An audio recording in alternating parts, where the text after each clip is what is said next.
Pong Krell sucked.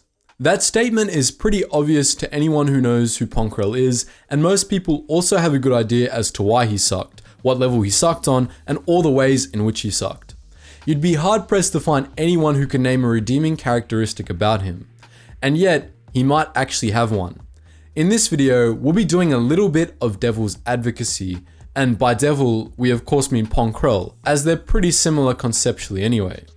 Today, we'll be discussing why Krell might actually have been a good general for the Galactic Marines. I'm really excited to announce that in this video, we've been sponsored by Skillshare. Skillshare is an online learning community for creators with more than 25,000 classes in design, business, and more. Personally, I use a lot of the productivity courses because being an 18-year-old and having multiple YouTube channels as well as studying at the same time, I really need to learn how to better manage and segment my time. The premium memberships that Skillshare offers gives you unlimited access so you can join the classes and communities that are just right for you. Whether you want to fuel your curiosity, creativity, or even career, Skillshare is the perfect place to keep you learning and thriving. Join more than 7 million creators learning with Skillshare. Join groups to learn with like-minded learners, give and receive feedback on projects, and speak with others who have the same interests as you.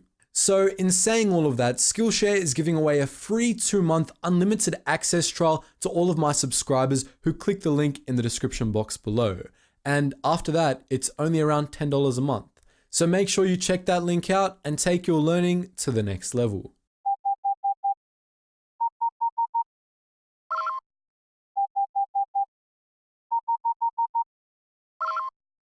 Attention, Sergeant on deck!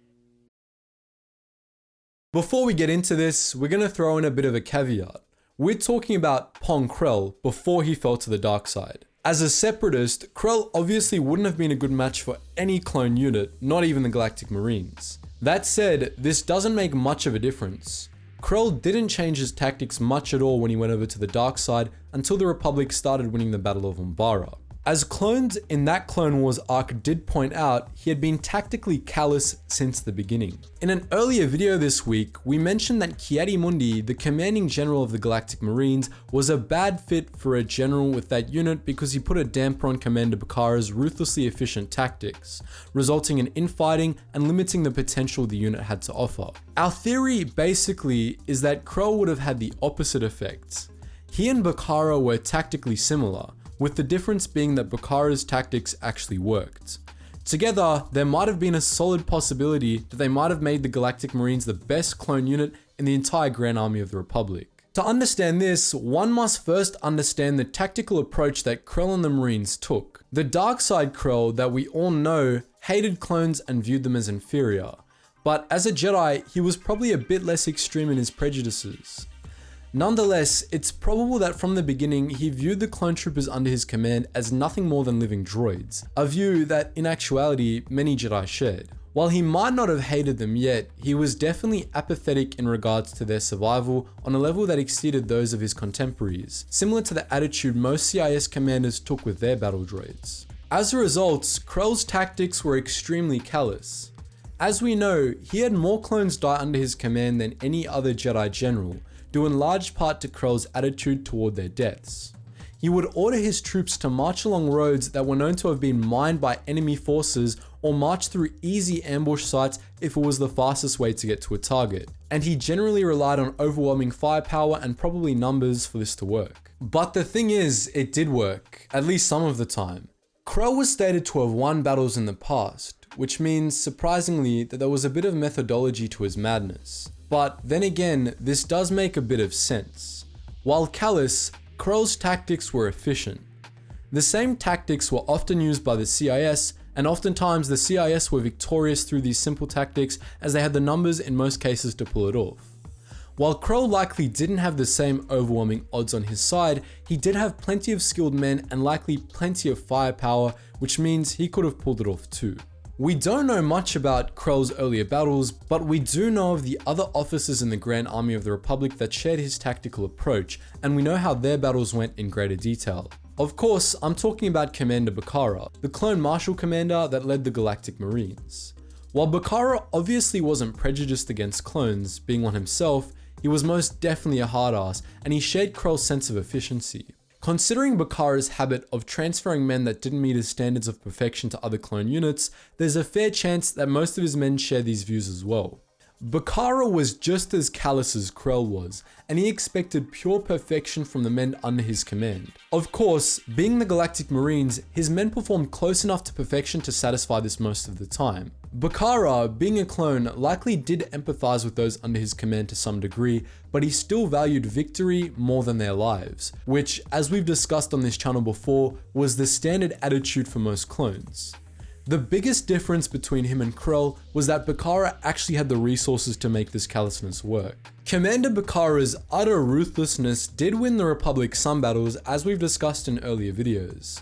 During the Battle of New Bornolix, when the Galactic Marines experienced a mass weapons failure, Bakara ordered his men to charge in and fight the attacking super battle droids hand to hand, a tactic that won the battle for the Republic. During the lengthy Battle of Magneto, Bakara's ruthlessness helped him stop the Banking Clan from driving the Republic off-world entirely, and instead, the battle remained in a state of stalemate for nearly half of the entire conflict. Obviously, General Krell and the Galactic Marines were strategically compatible. Given that, and noting patterns observed from other strategically compatible Jedi unit matches, it's likely Krell would have amplified the potential of the Galactic Marines instead of stifling it as Ki-Adi-Mundi did. Krell and Bakara would have gone together perfectly, and with Bakara's skill at micromanaging a clone unit combined with Krell's greater sense of tactical vision, the Confederacy would have been severely threatened by this theoretical merger. A version of the Galactic Marines commanded by General Krell would have been the epitome of pure, bloody efficiency. Krell would have had the resources at his disposal to make his callous plans work out perfectly almost every time, and Bakara would have ensured that things stayed that way. The result would have been one of, if not the best units in the Grand Army of the Republic. Whether they would have given the 501st a run for their credits is still another matter of debate. This version of the Galactic Marines wouldn't be all that out of place either. Tactical outlooks like Krell's and Bakara's would have become standard under the Galactic Empire, though Imperial commanders were considerably less competent and had inferior troops at their disposal. In a sense, a Krell-Bakara pairing would have been the perfect example of Imperial military doctrine at work, and in this case, it might actually have been successful. This would have had consequences for the larger scheme of the war itself too. If Krell's Galactic Marines were the ones leading the charge in the Battle of Magneto, then it's well and truly possible that the battle wouldn't have lasted as long as it did. It still would have been quite long, of course, as Magneto was one of the Confederacy's best defended strongholds, but if it fell early, the consequences would have been dire for the Confederacy, which would mean a quicker end to the Clone Wars. After all, Magneto was the intergalactic banking clan's #2 source of income, right after Munilinst itself. With Munilinst and Magneto both in Republic hands, the separatist factions of the IGBC would have been severely weakened, which would send shockwaves through the Confederacy almost immediately. The rest of what would become the Magneto theater during the Outer Rim sieges would have seen a quick Republic conquest after this, and from there, the entire CIS likely would have folded. Of course, there's a fair chance that we overhyped this potential unit. After all, it's just as likely that the combination of Krell and Bakara might well have resulted in them both going too far. A unit can only take so many casualties after all, and it's certainly possible that without any sort of limiting force slowing the casualty rates, the Galactic Marines would have been wiped out under this tactical combination. But that's just speculation as well, and there's obviously no knowing which is closer to the truth. So, as per usual guys, what do you think? Would Krell and the Galactic Marines be a good match, or would the combination destroy them both? Feel free to leave your thoughts in the comments section below. And as per usual guys, just before you go, please do make sure you check out that little show more button in the description box below, where you can check out all our links, including our Geetsly's Gaming Network links, which includes Gmod and Roblox, both of which are currently getting upgraded or have already been upgraded, as well as my second history channel, where history buffs can enjoy some of my history content, where I talk about World War I, World War II, the Vietnam War, pretty much anything to do with history, and of course, all of our Discord servers where you can talk to other like-minded Star Wars fans as well. So make sure you join all of those guys. The links are in the description below. And as always, thank you so much for watching, and I hope to see you in the next video.